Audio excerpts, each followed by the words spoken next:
Welcome to On Air with Amber Wynn, where nonprofit leaders learn to fuse passion and commitment with proven business strategies to create long-term funding, impact, and sustainability.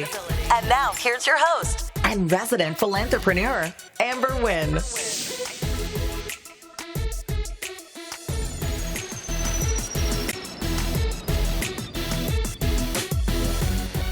Hey fam, it's your girl, Amber Wynn, coming to you here today. And we're talking about part 2, the thing about a title. Today we're going to talk about using president/CEO. It happens all the time. And from a funder's perspective, I'm going to share with you what that means. A lot of times people do things just mimicking and not really understanding what all of the nuances of the little different parts of the nonprofit sector mean. But it's important for you to understand that there are more applicants than there is money. And as a funder, we have little tricks of the trade that we use to really determine whether an organization is a bona fide, if they know what they're doing, if they're a safe investment. I'm going to say that again. Funders have tricks of the trade that we use to determine whether or not a nonprofit really understands what they're doing. We can look at a budget and know whether or not an organization is solid. We can look at an org chart and know whether or not a nonprofit is solid. When they ask you for financial statements, they're looking to see if you're solid. And one really easy, quick fix is the title of an organization. Listen, if I'm going to write you a check for $250,000, I need to know that you as the leader understand all of the regulation that comes along with that $250,000. I'm not giving out money because I have nothing else better to do. I have funding goals as a funder, and I need to write that check to a person, the leader of that organization, who I believe is going to give me a return on my investment. So when we come back from our first sponsor commercial, I'm going to talk a little bit more about the president and CEO and what all that means from a funder's perspective, but more importantly from the IRS. Okay, so when we get back, we're going to talk about part 2, the thing about a title. Nonprofits are building a better future for everyone. Whether your organization focuses on bringing clean and safe drinking water to everyone on the planet, or caring for people in your local community, nonprofits like yours are making a difference every single day. But nonprofits also face a unique set of challenges. How to manage volunteers and operations on a limited budget. How to raise awareness about your organization and mission through storytelling. And how to drive more engagement from donors to fundraise for your nonprofit. We believe that every nonprofit should be able to focus more energy on making an impact. Our mission at Google for Nonprofits is to equip nonprofits with the best of Google tools at no charge in more than 60 countries around the world. Your nonprofit can collaborate and communicate more effectively with smart, secure business apps from Google Workspace. With Gmail, your nonprofit employees and volunteers can send email from your nonprofit's custom domain. Teams can stay connected from different locations by using Google Meet and Chat. And you can access and collaborate on documents from anywhere with Google Drive. Increase your productivity so you can spend more time serving your cause or community. Through Google for Nonprofits, eligible organizations can receive free advertising to run ads on Google Search with ad grants. Ad grants enables your organization to appear in ads on Google Search when someone's searching for topics related to your mission. Your nonprofit can receive free advertising to raise awareness, reach donors, and recruit volunteers. Tell the story of your organization through video to create an emotional connection to your cause. With YouTube, nonprofits can expand their audience, reach new supporters, and connect viewers to their mission. And finally, Imagine that your donors and supporters could see exactly where their donations are making a difference. With Google Earth and Maps, nonprofits can create compelling custom maps that help tell their story to the world. Nonprofits are changing the world. We are here to help. Learn more at google.com/nonprofits. We're back. Today we're talking about the thing about a title, because titles matter. And this is really, really important, guys. I want you to understand you are in competition for a small pot of money. And as a funder, our responsibility is to pick the most capable, most experienced, most logical organization that we believe, based off of the information that's been given to us, is going to give us a return on our investment. That means you have to look the part. You know, how would you feel about taking your car to an auto mechanic and on the wall, the thing that you're trying to get, a catalytic converter, is misspelled? Is that going to make you feel good about your mechanic? Like, if this is what you do every day, you receive the box or whatever, 9 times out of 10, even if you can't spell it, you see the spelling right there. I know for me, I'm not going to feel comfortable. This is the one thing that you specialize in and you can't even spell it right. Well, it's the same thing for a funder. Seriously, you're saying that you're a nonprofit leader, but you don't know the rules and regulations that the governing agency expects you to do. So those are valid reasons to not fund your organization. You could be doing the most amazing work in the community, but it doesn't matter. You know why? Because during that process, when a funder is going through all of the different grants, that's all they have. They don't have the opportunity to talk to you. They've got to screen out, just like for a job. When you're submitting resumes, you're going to go through all of those resumes to get to the short list. It's the same thing for a grant. And I'm here to tell you, things as small as a title make a difference, because the title matters. I see this a lot. A lot of nonprofit founders will put president/CEO. Let's talk about CEO first. Back in the 90s, there was this big push to change the title from executive director to CEO, because nonprofit leaders felt like we weren't getting the same type of respect and we do the same amount of work running an organization as a chief executive officer does in a for-profit. You're not going to get any argument from me there. I believe that nonprofit leaders probably do a little bit more, right? Because we don't tend to have the same resources. The challenge with the title is when you have chief, it means something. Typically, a chief executive officer has up under them a chief financial officer, a chief operational officer, a chief informational officer. So you've got a C-suite. That's what the chief stands for. That's why they call them a C-suite. So you have the CEO at the top, and then they're managing that next level of C-suites. But then up under those, then you typically have your presidents, and then up under that you have your vice presidents, and then up under that you have your directors, and then up under that you have your managers, and so forth and so on. So in a nonprofit, that typically doesn't happen. You'll have the CEO, which is typically your executive director, and then up under that you'll have a program director and then a manager. So it doesn't have the same weight because you don't have the same infrastructure. So yes, you can take on the title of chief executive officer because it is the highest ranking paid position in the organization.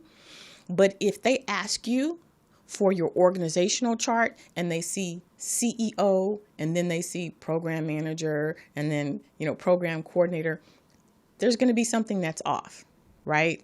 And what it suggests to a funder is that you really don't understand the inner workings of a nonprofit because your titles are off. And if your titles are off, there's a high likelihood that the classification is off. And if the classification is off, then that could result in fines from the labor law. Like, all of this is connected and it's deep. I'm not trying to fund an organization that could be fined for misclassification. Misclassification happens a lot in the nonprofit sector because there's a lot of 1099s being issued because nonprofits can't really afford, I'm talking about the small ones who are, just starting out, can't afford the mandatory taxes that come with workers' comp, SSI, unemployment. And so they 1099 their people. Well, that comes with a classification. If you are a 1099 employee, that means you get to come and go as you please, and the employer doesn't really control what you do. So all of this is tied into a title. All of this is tied into a title. And as a funder, these are the things that we look for. We look to see if you understand how to run a business. Running a business means that titles come with roles and responsibilities and classification issues. So that's the thing about Chief Executive Officer. If you are a Chief Executive Officer, then that means that you should have a C-suite that you are then managing, and then that C-suite is managing, their downline. That typically doesn't happen in a nonprofit. Problem number one. The second thing, when you have president/CEO, remember, president is the highest ranking person in a nonprofit. The president is responsible for managing the executive board. The executive board consists of the president, the treasurer, and the secretary. That's on the nonprofit side. And then under that, you have your regular board. But their role is to support, hire, and fire the implementation side, which is where your chief executive officer or your executive director would swim. Now, if you are the president/CEO, are you going to fire yourself? The answer is no. So if you are the president and the CEO, then as a funder, that's a red flag to me, because I know the role of the president and the board of directors is to support, hire, and fire the chief executive officer or the executive director. So that's showing me right there that something is off. This is important. You don't understand that when they're asking you for an org chart, it's not because they have nothing else better to do. They're looking for the telltale signs of this organization. Is it structured properly? Does it make sense? Can we trust that there are systems in place that are going to give us what we need to feel comfortable with writing that check? Because that's a lot of money. If you don't know that your president is responsible for hiring and firing the executive director, then I'm going to think you don't know other things, because that's really important. So I'm not gonna fire myself. So I'm saying to you, don't make it up.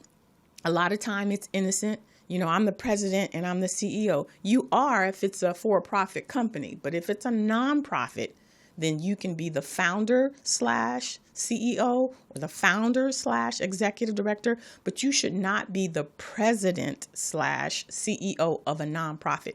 And people say, oh, I've been doing this for years and, no one. Yes, it's possible. What I'm saying to you, though, if you're going to be my client, if you're going to be in my tribe, if you're going to do things the right way, I am saying that's all it takes for a funder is to see that you have president/CEO as your title to be a reason to put you in the no pile.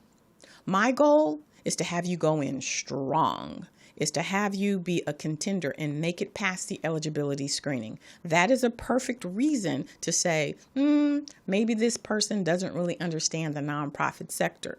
So just be mindful. And my recommendation, my suggestion is you choose.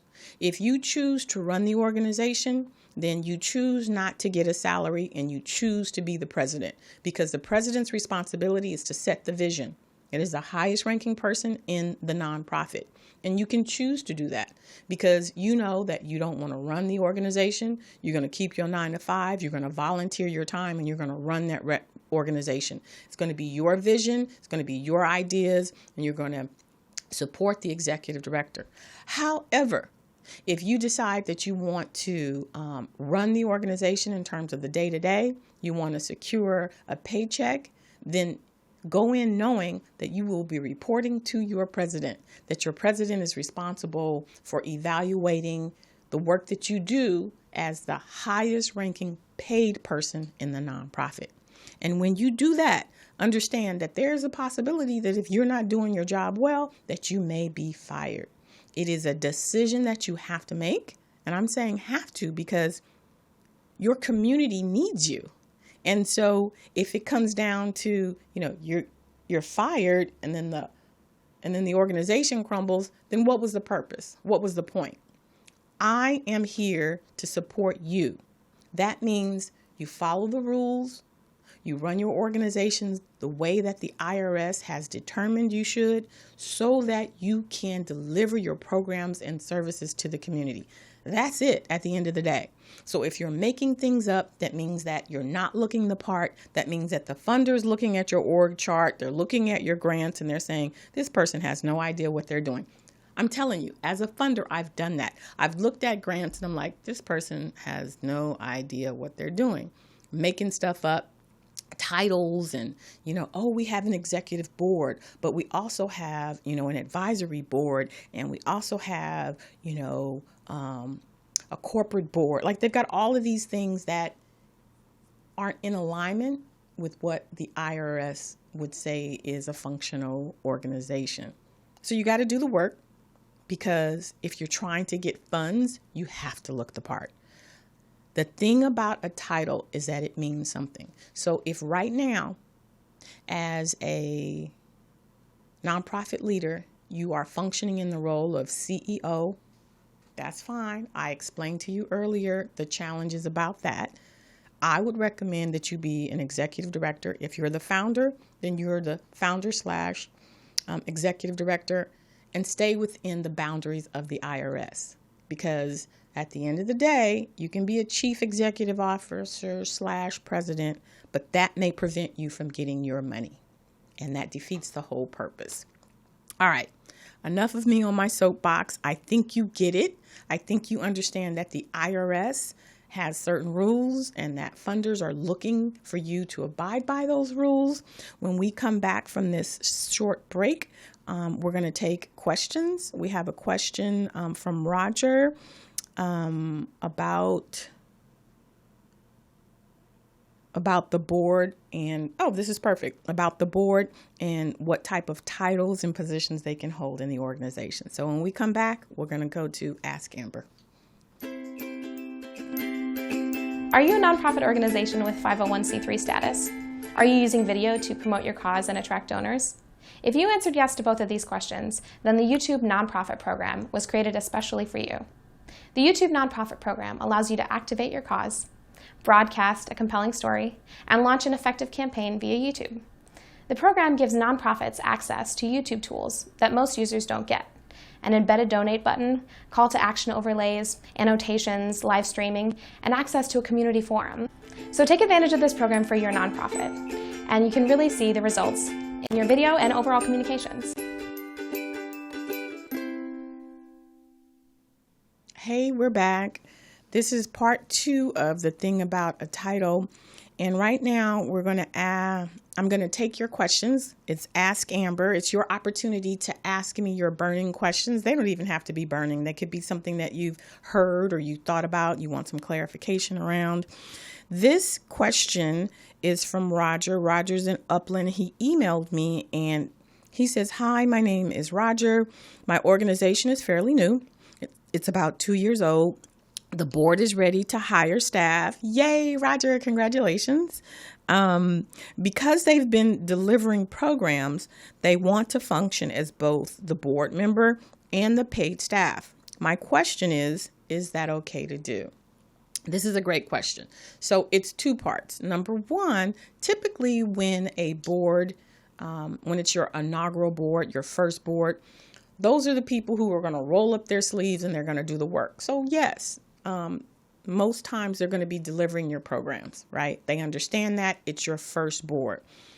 Generally speaking, boards go through 3 phases. You've got your inaugural board. That's the board that's going to do a lot of the hands-on programming. Your second board is when the board starts moving away from actually delivering services to, being more of a governing board. So they're going to be supporting the paid staff. And then you have that third board, which is like your institutional board.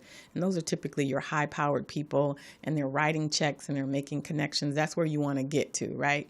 So it seems as if Roger is in that inaugural board where the board has been doing a lot of the hands-on, and now they've done a great job at fundraising and they're ready to get paid. The problem is, according to Roger, they want to hold both board positions and staff positions. And no, that's not okay to do. They're going to have to choose. Since they have the experience, they may be great candidates to be paid staff. But remember, as we mentioned earlier, the board is responsible for the visioning and the guidance and making sure that the organization is operating ethically. The paid staff, however, is responsible for taking that vision that the board made and implementing it. That's the day-to-day operations. What typically happens, and I have this happen a lot during my board trainings, you'll have the board, she's like, oh, well, she's the board secretary / director of operations. No, you can't have that. Either she's going to be on the board and volunteer and not get paid, or she's going to be on the paid staff. The other thing that typically happens is you try to reward your board members for all of their hard work for the past 2 years. And when you move them from the board to these paid positions, you give them director titles. That is a mistake, but it is a common mistake because you know that they've been working hard. And so, again, you want to reward them. That takes us back to the classification issue. You start a person out at director level, you need to give them a salary that commiserates with that title. So a director is not going to come in at $15 an hour. That's going to be, your coordinator or your specialist or whatever. So that's why I typically say hire somebody new, because you can hire them at a coordinator title and then have them move up to a specialist and then have them move up to a supervisor and then have them. You don't want to bust your budget. Right? It's been 2 years. Your board is just now getting used to fundraising. If you have 6 people in at director's position, then you're paying them between 60, 70. That's a lot of money to fundraise for versus if you hire them as a coordinator and you're making 30, 40. So you just really want to be strategic and meaningful and keep them separate. If your board wants to participate in the governance part, Roger, then they need to decide to be volunteers. If they want to get paid, then they need to drop their roles and responsibilities as a board member and just become paid staff members. That's the way it goes. There's no, combining both, because that's going to get you a red flag. And from a funding perspective, a funder is going to be like, oh no, oh no. They understand that a lot of times when you start off, your board is going to act in the capacity of a staff member.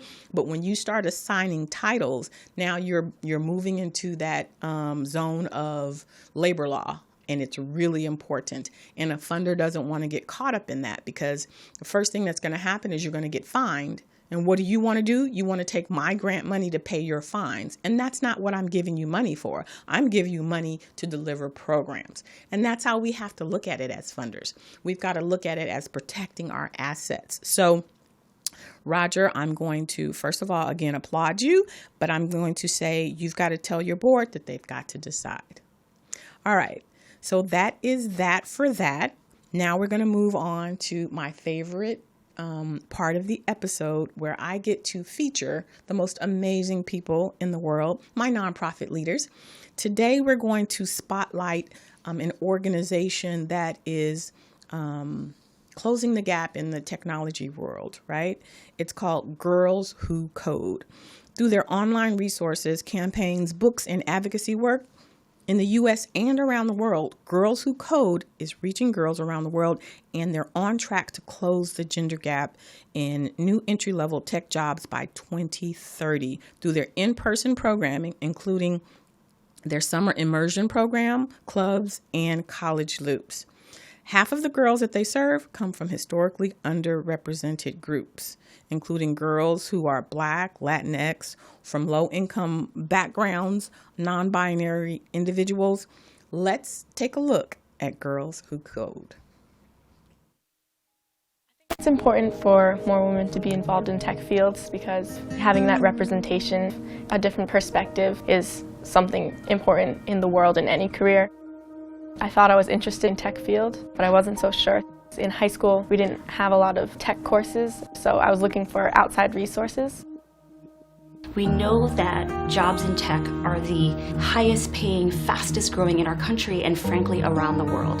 If women are left behind, then that's a world of economic opportunity that they're being denied for themselves and for their families. And we know that that has to change.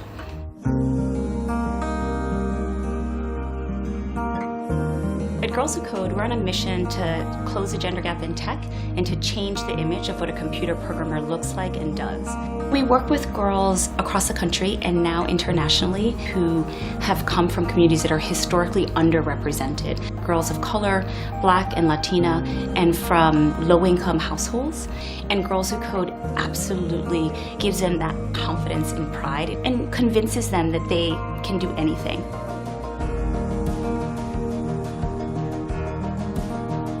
You're learning computer science every day. You get to see how people work. You have guest speakers who are these powerful women in tech who come in and talk to you. You get to go on field trips and see how tech changes lives. I cannot think of a better experience, and that's what we give girls through Girls Who Code programming. It's also about the sisterhood, the confidence, the bravery, a lot of what people call soft skills that are critical to them persisting in the field.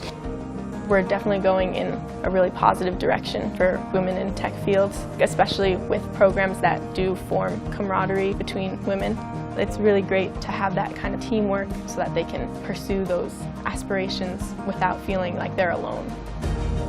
Girls Who Code is making a tremendous impact in the communities that we serve. Girls get a chance to see themselves as technologists, and they can bring those resources back to their communities and make a change.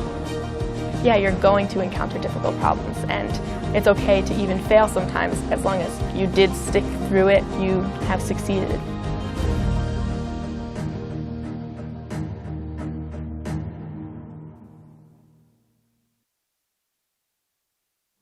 Thank you, Girls Who Code. If you'd like to support this organization, visit them at give.girlswhocode.com. So we're going to move into the last part of our episode, and this is my mindset minute. This is when I pause and I share some of my thoughts about something in the nonprofit sector. And I've been thinking about this for a while because I think sometimes I may give out mixed signals. One of the things I always say is a nonprofit is a business. It's just a business with a philanthropic purpose. But that's not completely accurate. It is a business, right? You have to do things like operations and HR and marketing and finances, which is some of the responsibilities that you'll have to do in a for-profit or company. But I want to be very clear and say this. If you want to start a business, then start a business, meaning start a for-profit company, right? Don't try and morph your nonprofit organization into your own personal business. It's not going to work. And what's going to happen is it's going to put you in a bind that you just don't want to get in.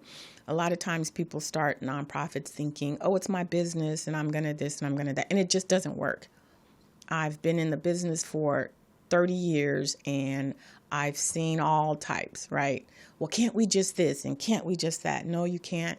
You can't because the IRS says you can't.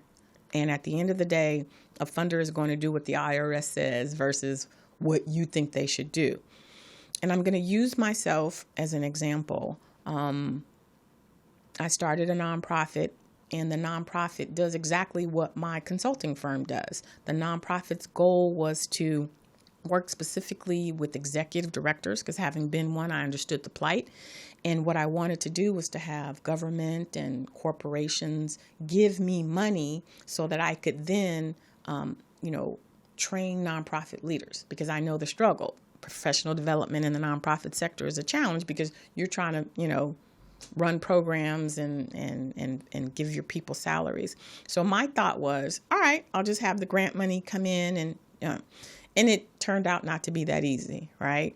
Funders believe that if you start a nonprofit, you understand that you're starting a business, and you understand that the monies that they give you are for programs and not for running your organization. So they're looking at me like, why should I give you money to train them to run an organization when that's what they're supposed to do?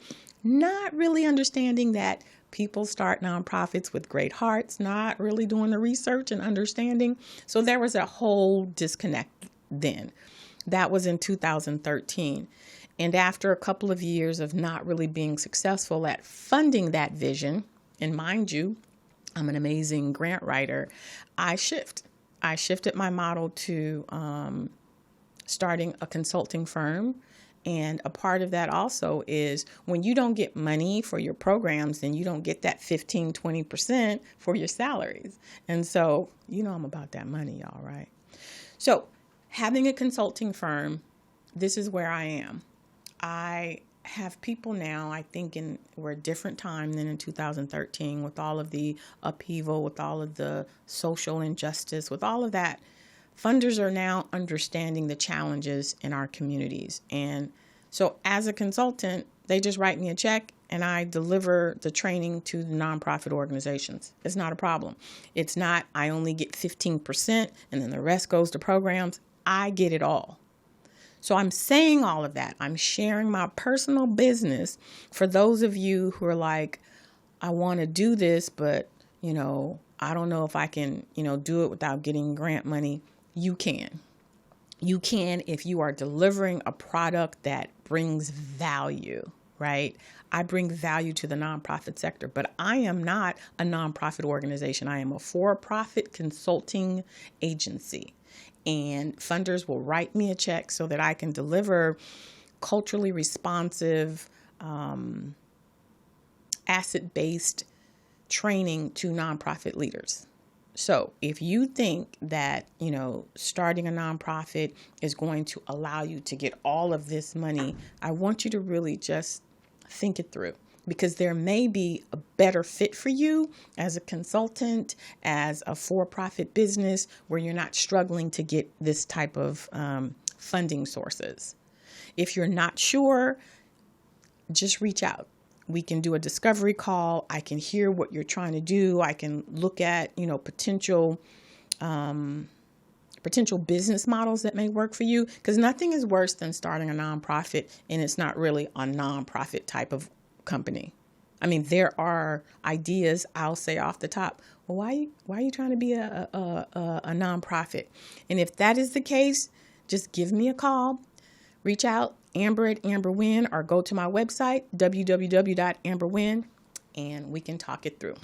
All right, guys, I'm going to wrap up and I'm going to say to you, be sure that you take care of yourself like you take care of your community. We'll see you next time. Thanks for listening. If you enjoyed this episode, subscribe and leave a review on iTunes. Head over to www.amberwynn.net/podcast for the links and resources mentioned in today's podcast. See you next time.